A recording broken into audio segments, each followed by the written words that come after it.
back to LinkedIn Logs, the jobs and business news podcast. I'm your host, Chad White. If you didn't know, this is the jobs and business news podcast for the website, cblscout.com. Like I just said, his website, go there. Sorry. I wanted to take a sip of water. I responded to a message at work. I'm going through it, man. Yesterday, I need to talk about this. So yesterday, on Friday, the office was closed for Juneteenth. That's great. Wonderful. It's a day I don't get paid because I'm contracted, but wonderful. So on Monday, yesterday was Monday, and someone took a day off work. I said, okay, that's great. I knew this was going to happen. Obviously, I knew it was going to happen ahead of time. And then it turned out to be one of the busiest days in weeks. Just like another just busy day where it did not stop. There's just so much going on. And then at like, it was like, what time was it? Like 5:45 yesterday. There was like 10 more emails that came in. And I'm just like, oh, Jesus. What do you want me to do? So I'm banging out these emails. In the meantime, at like 5:50, I started. It was 5:55 because I remember I had The Shield on TV because I'm in the middle of watching The Shield as I work out. It's my workout show. Anyway, I had The Shield. I turned The Shield on to finish an episode from Monday morning that I was watching on the treadmill, and then I went to the gym, and then I just didn't finish the episode. So I turned it on, and then it's 5:55, and then I'm knocking out the 10 or so emails that came in at 5:45. I'm just knocking out all these emails, and then at 6, I just very frustratedly finished all the emails at 6:01. Closed the laptop, and I knocked out, and I did the yoga class, which had been running for 6 minutes. I was so frustrated yesterday. Just tired. I closed the blinds. The sun is still out. I closed the blinds in the living room and in my bedroom, and I just sat, and I finished dinner. I took a shower, finished dinner, and then just sat on the couch. Didn't turn on the Xbox. I just watched TV. And thank goodness I planned my workout for this morning. At 5 p.m. I was just so pissed. Like, why are these people asking me these questions I don't know the answer to? Then I woke up. Oh, and also when I get into bed, so I go to the gym. We know this. I go to the gym at 4. I work out at 4 o'clock in the morning. Anyway, I was in bed. It was like 9 o'clock. I got in bed at 8:57. I brushed my teeth, and then I got in bed at 9. And the sun, it was like still out. It was just, the sun had just set, but it was still bright enough outside. Also, I do, and I will get to the jobs and business news part of this in a second. But there is a new-ish neighbor in the 2-bedroom that's next to me, and it's just an older gentleman. He's by himself. I can describe. I can tell you about one thing he does, and then you can know how old he is. He smokes a pipe. So he's either like a 30-something-year-old hipster or a 60-something. He looks to be 70, but I'm gonna give him the benefit of the doubt. The BOTD. But he's definitely an older gentleman, and he comes out, and on his porch there's just, which again, I've described the layout of where I am. If it's kind of like a right angle where all the 2 bedrooms, I'm in a big 1 bedroom, and then all the 2 bedrooms are on the opposite side of the big 1 bedrooms, and they can look directly. I do not like it. So anyway, he has 1 chair, 1 metal chair, and 1 metal table out on his balcony. And he comes out there and he smokes his pipe. And there's a woman that lives under him who is a single mother, and she and the kid's like maybe 2 years old. And she has a lot of plants, and she takes the kid out there to, help with the plants and play with her toys and all that stuff. And one of two things happened. I don't know if this is true because again, I closed the blinds at 6. He comes out there and the girls out on the balcony just wailing. She is just like not having a good. She's like wah wah wah, and either he was on the phone because I saw him holding his phone and holding the pipe, and he was having a loud conversation on speakerphone, or he was yelling at that woman to tell the baby to stop crying. I don't know which one was which, but at first I thought he was on the phone, and I'm sitting in I have a very crappy couch with a very crappy chair next to it. And they're both from like Haverty's or something. I bought off this girl in Midtown for $100 because her cats had done a number to it, but it wasn't bad. It wasn't horrible. And now Maverick and Luna, and before that Maverick and Nova destroyed it essentially. Anyway. But I'm sitting in this big chair, and I'm just, I'm stewing. I'm watching Taskmaster, and I see this happening through the blinds, like through cracks in the blinds, and I'm like, I go, oh, he's on the phone, but I hear the baby crying, and then I hear someone like talk back to him, and I'm like, did he just yell at her? I don't know if you can do that anymore, man. Anyway. All right, welcome back in. This is episode 118. I just felt like I needed to tell somebody. I haven't spoken to another person. All my friends at the gym weren't there, and I just finished an interview with a comedian. So you'll be seeing that next week on the Constitutionals feed or the video version on YouTube.com/Constitutionals. But. There's another one. There's another interview coming out tomorrow, so check that one out. I don't know why I like to hide the names until it happens, but it's a repeat guest, repeat customer. Here we are in the throes of summer, dealing with the World Cup and everything like that. This is I found 2 stories that I would like to discuss. Sorry, I'm also looking at the work laptop. It is near the end of the day. I can say that. It's near the end of the day. We're almost done with the work day, and I just finished the interview, and I was like, let me just go ahead and do this. The microphone's all plugged up. The iPad's over here. I often, when I do those interviews, I've gotten into the habit of now recording the intro as soon as I get off the call. I go bye, and then I record the intro because everything is fresh in my head.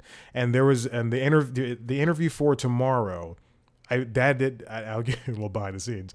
That had been done like a month ago, and I've just been holding on to it. And then I thought, oh God, I have to record the intro for that, and I didn't know what I would talk about because I haven't even edited the video.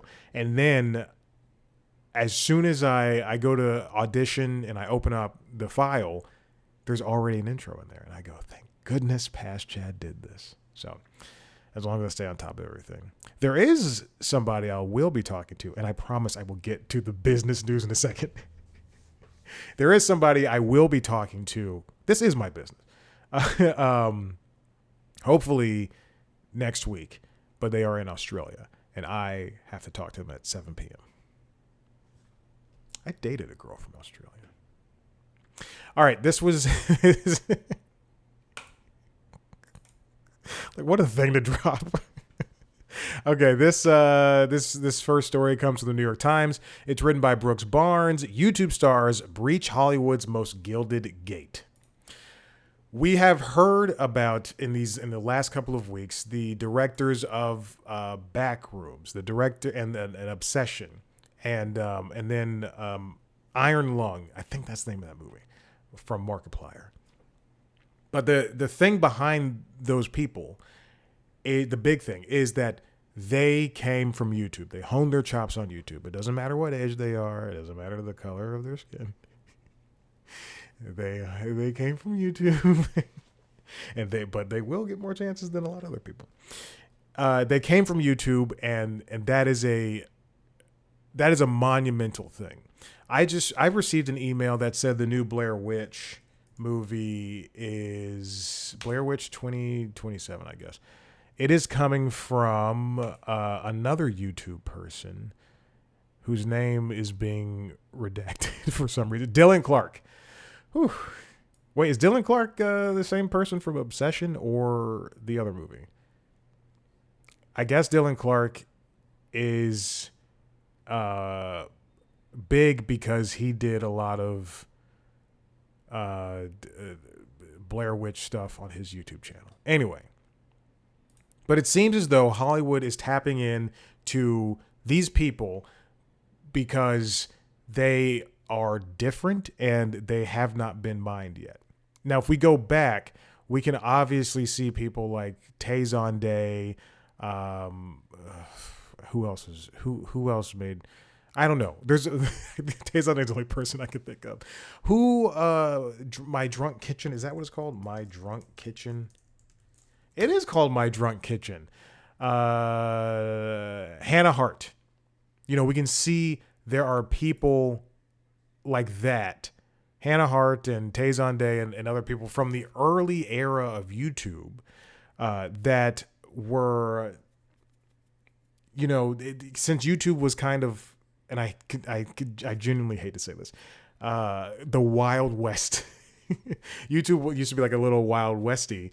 It was more difficult to find a way to make money. Now it's kind of like, well, if you have a hit, then you put ads on the thing, and then once you have ads on, then people want to sponsor you or what have you, and it just kind of seems like it's that.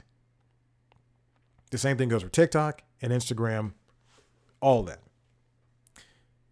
But Hollywood right now is able to look into these people on social media platforms and pick and choose what works and what they think they can, again, mine for different versions of television or music or entertainment, what have you. As Brooks writes in this, I have a friend named Brooks, and it's just so strange saying that name again. What Brooks writes here is that there's people like Dar Man, who has 170 million social media followers. He now has agents via Creative Artists Agency, and this started back in March. Not CAA started back in March, but this thing for him, and his own agents were in this meeting with him from CAA Creators, which is a division that was formed a few months earlier. Now, Dar Man had the full attention of Hollywood's most powerful talent agency, seemed to surprise even him. He signed with CAA in 2021. Excuse me, that's when he signed. When digital stars peppered the agency's talent roster, but remained far from its center of gravity. They have new clients like the Stokes twins, who have 140 million YouTube followers and specialize in elaborate pranks. The extreme challenge-oriented Ben Azolart, who has 51 million. Rebecca Zimalo, who has 23 million. Why did I squint? And makes zany, lightly scripted family videos. And this joint venture, this $250 million holding company that CAA and private equity firm TPG created is used to acquire, operate, and expand businesses led by YouTubers and other creators. Now, I know that I've spoken a lot about how I do not like influencers and everything, but that does not mean that they don't have their own special things that they want to create or do or whatever. Because I'm sure, there's just because I do what I do, which is produce, and then on the side do whatever this shit is, whatever C plus comedy is. But just because I do what I do does not necessarily negate that them shooting Instagram reels or TikTok videos isn't something creative. At least it's something, and I can't continually. I have to recognize that there's different audiences for different things. Oh, goodness gracious.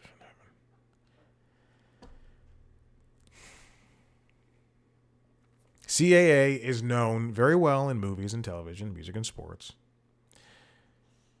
But now that stuff is, again, there's not a lot of movies and television being made. Sports is being crazily bought out, but only certain people, certain companies are making money from sports. I look at Fox's deal with the World Cup, NBC's deals with Olympics. And then music, as I've mentioned before, is just tough. Wait, was that here or was that in? No, that was in the intro for the interview for next week. Oh my God, it's all blending together.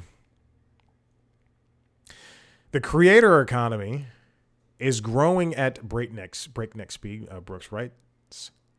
Advertisers spent an estimated $37 billion to sponsor content by U.S. creators last year, a 26% increase from the previous year, according to the Interactive Advertising Bureau, a trade organization. The average YouTube account holder spent 99 minutes on the platform per day last year, up from 87 minutes in 2024.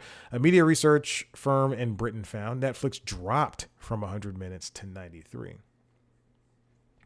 And it's easy to see why, because YouTube, who was I? Danny McBride was on The Interviews on the New York Times. First of all, again, that's my name, and I will sue you, you old gray lady. But he was they just interviewed him on the Sunday episode, I think, and he said, that his kids are, teens, and he's fascinated by how they were for him and for his creative partner. They were able to bring Halloween to the current zeitgeist of horror movies. They were able to just come up with different ways that people can die, and they were able to bring Jason into this current state of Hollywood. He's amazed at how, his kids can be interested in something and go on YouTube and watch it, and then the algorithm is immediately able to feed them more videos of the same thing. On a negative note, though, that can also be, I can watch a comedian's a clip from their set, and then suddenly it'd be like I'm just inundated with a bunch of racist and sexist comedians. But there is something to that, to be able to, for people who are just interested in being hyperfixated on one thing. If I like watching Doug DeMuro, then I can watch a bunch of Doug DeMuro videos. If I like watching Taskmaster, I can do that. If I just want to watch video game reviews, then I can do that. Then we see people like Mr. Beast. Brooks refers to Beast Games in here, and how Miss Rachel on Netflix are just doing amazing. They're doing huge numbers because people want to see Beast Games. And for Beast Games, and Beast Games and Miss Rachel are obviously two different ends of the spectrum, but they appeal to their audiences and wider audiences in a different way. I'm sure that there was somebody who had a young child who had no idea who Miss Rachel was. But now they go on Netflix, they see Sesame Street, they see Miss Rachel, they go, boom, I'm going to watch that. Like, my kid can watch that. And then same thing for Beast Games. Beast Games is like, you have however many people, what is it, like 1,000 people who are competing in this game show.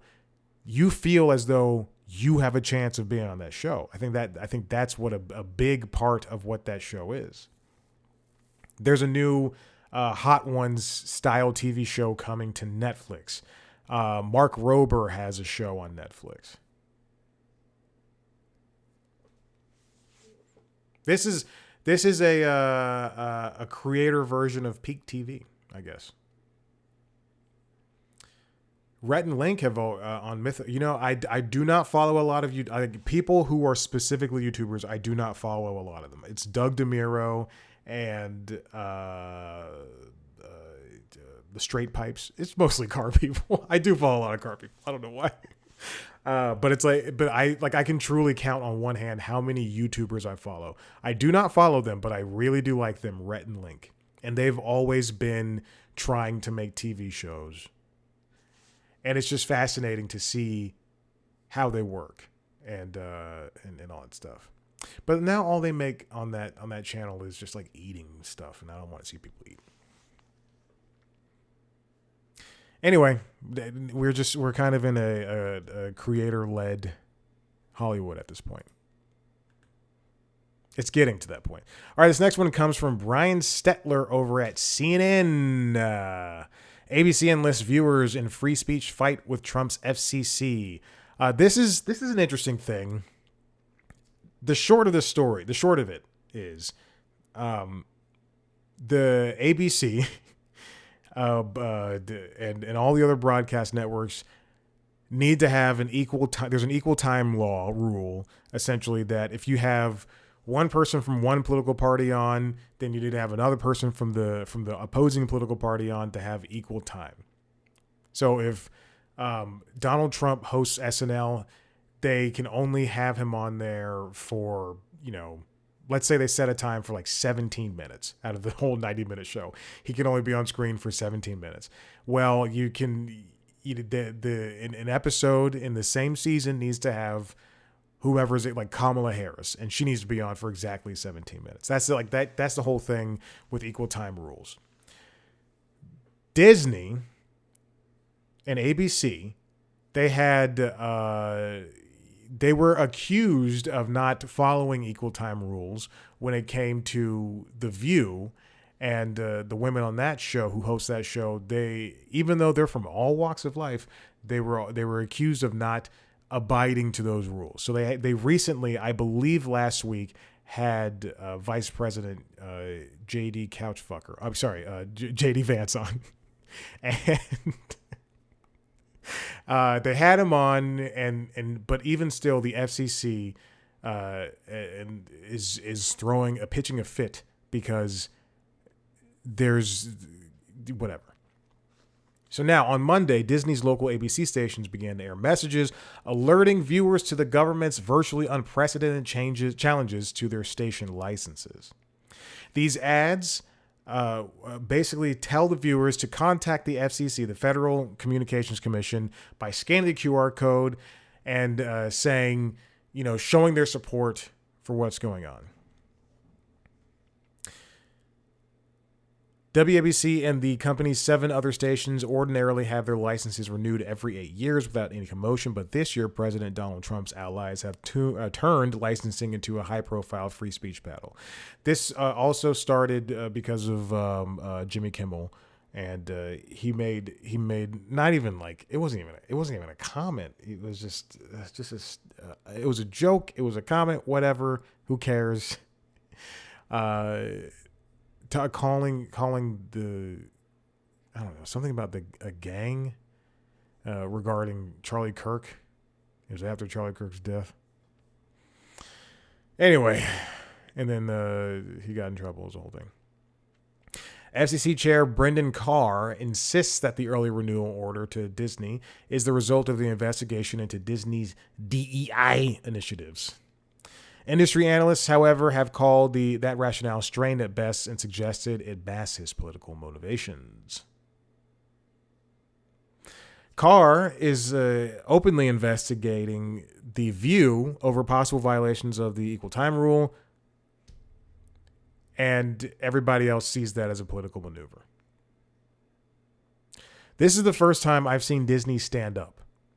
Because remember, they gave in when it came to George Stephanopoulos, that whole deal. They settled out of court. They paid Trump. They need to fight these things. Who cares if they're in charge? If the who's in charge? You can fight it legally, and you have the know-how to do so.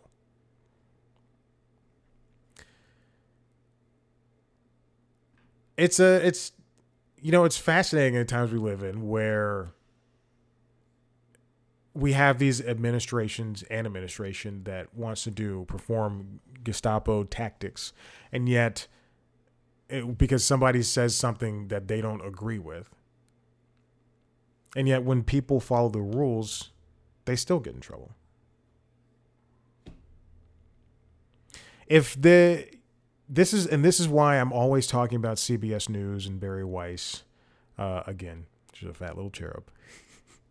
This is why I'm always talking about them, because CBS, that's where this will lead. It'll lead to people who don't know the news running the news, giving you what they think is news. CBS still has not. I every morning I watch CNN This Morning, GMA, Good Morning America, the Today Show, and CBS Mornings. And every time I turn, and I understand that morning shows are, with the exception of CNN This Morning and everything on Miss Now, I understand that these broadcast morning shows are meant to be kind of a catch-all. But when you see real news work being done, and this is not a knock to the correspondents at CBS News or CBS Mornings, because I think Jerika Duncan, Nancy Cordes, Major what's his name, Caitlin Huey Burns, I know these fucking people. I watch this shit. I was in this world. But that's not a knock to them. It's the people that are in charge that are messing up their entire games. But when I watch, these morning shows, and I see that this morning, unfortunately, Savannah Guthrie had to address another thing about her mother on the news this morning. And I was watching her and I go, this is new. This is why they are the leader of this hour, is because they're able to talk about news and do real news. When you turn to CNN This Morning, and their A slot is 7 minutes long, but it has real stories, and they're not talking about some baby duck shooting a basketball. That's real fucking news. But then on CBS Mornings, they still have yet to address 60 Minutes, Scott Pelley, any of the producers or correspondents that have left. It is just a shame that news can't be done the way it needs to be done, and that was poorly. My language is bad, but I feel like if as long as the team at 60 Minutes is still fighting, I feel like as long as people at ABC News are still fighting, we can get through this. Just don't listen to what the FCC is not going to pull licenses for a lot of places. Now, when you are run by Nexstar or Sinclair or Tegna, and those companies are willing to just bow down to the administration, then you go out swinging. And I get it. I know a lot of people don't want to do that, but I love fighting. It's the best thing. It's the greatest thing in the world. I complained about a producer at CNN who would clap at people, me and the people I worked with, like animals. And I was thinking about this last week, and she literally clap at us. I know I've spoken about this before. Anyway, and she didn't get in trouble, and I complained about it, and it took weeks for the person in charge of me to even address it after I told her. It took weeks. Still remember that person's name. Oh, you better fucking believe. When I win my goddamn award, I'm gonna get up there on that stage. I'm gonna say, this bitch clapped at me like I was a dog. And where is she now? Still working for CNN, working that 1 p.m. show? All right. I'm done. And I don't know if I'm going to come back next week. I think I might go on a break. Late Night Lately's on a break, and I can't wait. Although I do think that The Daily Show and I know the Tonight Show is back for this week, but The Daily Show is, I don't know. I haven't decided I think there's 5 late night shows. Well, because this is business news. This is business related. C plus comedy business. With Colbert gone, that leaves 5 late night shows. 2 on NBC, Kimmel, Daily Show, Last Week Tonight. I'm not covering Bill Maher. I'm not covering that YouTube show with that influencer. But my idea is if more, because there's 5 shows, if 3 of those shows are on, I should at least cover. But I don't want to. There's nothing going on this week. And also, it's really difficult writing monologue jokes every single week. I still do it, though. Listen, if you like what you heard here, head to the website cpluscomedy.com, where you can see me talk to famous people sometimes. Like I said, tomorrow on the Constitutionals feed, you can listen to my latest interview with the returning guests. And if you want to watch a video version of that interview under the interviews, go to youtube.com/cpluscomedy, where you can watch a video version of the other podcast, Late Night Lately. There's a monologue now, the Late Night Show, and the Constitutionals Entertainment Business Show. Subscribe to those shows wherever your podcast. Follow us on social media at @C+Comedy on TikTok, Instagram, Blue Sky, and YouTube. Me on those platforms at Chad Black White. Thank you so much for listening. We'll see you next time. Bye.